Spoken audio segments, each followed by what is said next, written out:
အားလုံးပဲမင်္ဂလာပါရေကို Insight Channel ကပြန်လည်ကြိုဆိုလိုက်ပါတယ်ကျွန်တော်ဒီနေ့ပြပြပေးမယ့်အကြောင်းအရာလေးကတော့ကျွန်တော်တို့ Messenger မှာပေါ့သူများဖြတ်ပစ်လိုက်တဲ့စာတွေကိုကျွန်တော်တို့ဘာတွေပို့ထားလဲဆိုတာကိုကျွန်တော်ဘယ်လိုပြန်ကြည့်မလဲဆိုတဲ့နည်းလမ်းလေးကိုကျွန်တော်ပြပြသွားမှာဖြစ်ပါတယ်ခင်ဗျဟုတ်ကဲ့ကျွန်တော် Messenger မှာပေါ့သူများတွေကကျွန်တော်တို့ message ပို့လိုက်တယ်ဒါပေမဲ့ကျွန်တော်တို့မကြည့်ရသေးခင်မှာပဲသူတို့အဲ့ဘက်က message ကပြန်ဖြတ်လိုက်တယ်ပေါ့ Unsent message ပေါ့သူပြန်ဖြတ်တဲ့အဲ့ message တွေကိုကျွန်တော်တို့ဘယ်လိုမျိုးပြန်ကြည့်လို့ရလဲဆိုတော့ Unsent message ကိုဘယ်လိုပြန်ကြည့်လို့ရလဲဆိုတော့ကျွန်တော်ဗီဒီယိုလေးရပြပြသွားမှာဖြစ်ပါတယ်ခင်ဗျ။ကဲဟုတ်ပြီကျွန်တော်ဗီဒီယိုလေးကိုစတင်လိုက်ရအောင်ခင်ဗျာ။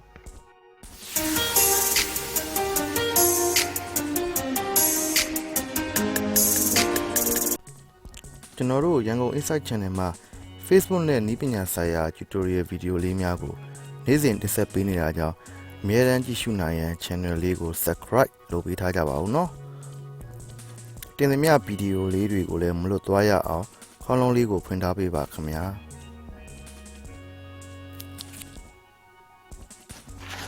ဟုတ်ကဲ့ခင်ဗျာကျွန်တော်တို့ဒီသူများဖြတ်ထားတဲ့ unsent message ကိုကျွန်တော်ကြည့်ဖို့အတွက်ဒီ unsent ပေါ့ unsent ဒီ messenger ဆိုတဲ့ဒီကောင်လေးပေါ့ကောင်လေးကျွန်တော်အခု download ရမှာဖြစ်ပါတယ် install လုပ်ရမှာဖြစ်ပါတယ်တို့ Play Store မှာသွားရှာမယ်အဲ့ဒီတစ်ချက်ကျွန်တော်ဆန်းရှာပြရမှာခင်ဗျကျွန်တော်တော့ download ပြီးသားဖြစ်ပါတယ် Unsent Messenger ဆိုတော့ကို download လိုက်ပါဟုတ်ပြီဒီမှာ install လုပ်ပြီး download လိုက်ပါခင်ဗျဟုတ်ပြီ download ပါရင်ကျွန်တော် open ပေါ့ open အောင်နှိပ်လိုက်ပါ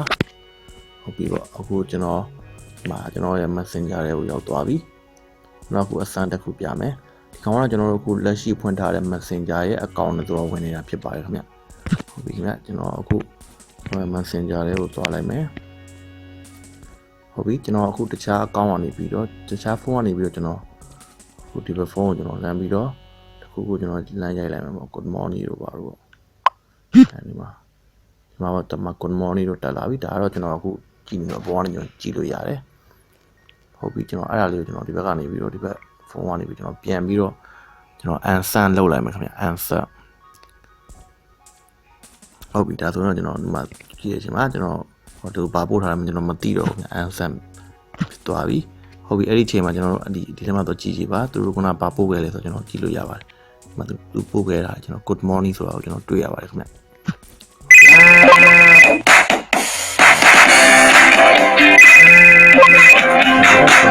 တက်လာပါတယ်ကြောင်ညာလေးတက်လာပါတယ် sorry ပါဟုတ်ကဲ့ပါဒီနေ့လေးအားလုံးပဲအဆင်ပြေပြန်လို့ပြောနေပါတယ်ဟုတ်ကဲ့ဒီမှာတော့ကျွန်တော်အခုတစ်ချက်ပြန်ပြီးတော့နောက် confirm လုပ်လိုက်မယ်တစ်ချက်ပြလိုက်မယ် unsent ကျွန်တော်ဖြစ်တာအဲ့ unsent ကိုကျွန်တော်သိချင်တဲ့အတွက်ခဏကျွန်တော် good morning ရိုက်ရှာတယ်ဒီမှာ good morning ဆိုပြီးဒီထဲမှာပို့နေတယ်အဲ့ဆိုရင်တင်ငယ်ချင်းတယောက်ကဘယ်သူပဲဖြစ်ဖြစ်တင်ချစ်သူပဲဖြစ်ဖြစ်သူကတင် message ပို့တယ်ဒါပေမဲ့တင်မမြင်ခင်မှာပဲပေါ့သူကအဲ့ဒါ unsent ပြန်လုပ်လိုက်တယ်ခင်ဗျအဲ့မှာကျွန်တော်အဲ့အချိန်မှာတည်ကျင်တယ်ဒီထဲမှာလာပြီးတော့ကြည့်လို့ရပါတယ်ခင်ဗျဟုတ်ပြီဒီနေ့လေးအားလုံးပဲနားလည်ကြမယ်လို့ကျွန်တော်ညွှန်လင်းပါတယ်ခင်ဗျကျွန်တော်ဒီနေ့လေးနဲ့ပတ်သက်ပြီးတော့တည်ကျင်တာများကိုလည်းဒီဗီဒီယိုအောက်က comment box မှာရေးထားလို့ရပါတယ်ခင်ဗျဒီလိုနဲ့ပတ်သက်ပြီးအစီအမံခဲ့ရင်လည်းအစီအမံခဲ့ကြအောင် okay လို့ရေးခဲ့ပြီးတော့ comment လေးမှာပေးပါလို့ကျွန်တော်တောင်းဆိုပါရစေခင်ဗျကျွန်တော်ဗီဒီယိုလေးကိုကြည့်ပြီးအားလုံးပဲနှစ်သက်ကြမယ်လို့ကျွန်တော်ထင်ပါတယ်ခင်ဗျာဗီဒီယိုလေးကိုချမ်းသက်တဲ့ဆိုရင် like share နဲ့ subscribe လေးကိုပေးထားရပါဦးခင်ဗျာကျေးဇူးအများကြီးတင်ပါတယ်အားလုံးကျမ်းမာရှင်လန်းကြပါစေလို့ကျွန်တော်ဆုတောင်းပေးလိုက်ပါတယ်နောက်မှတွေ့ကြတာပေါ့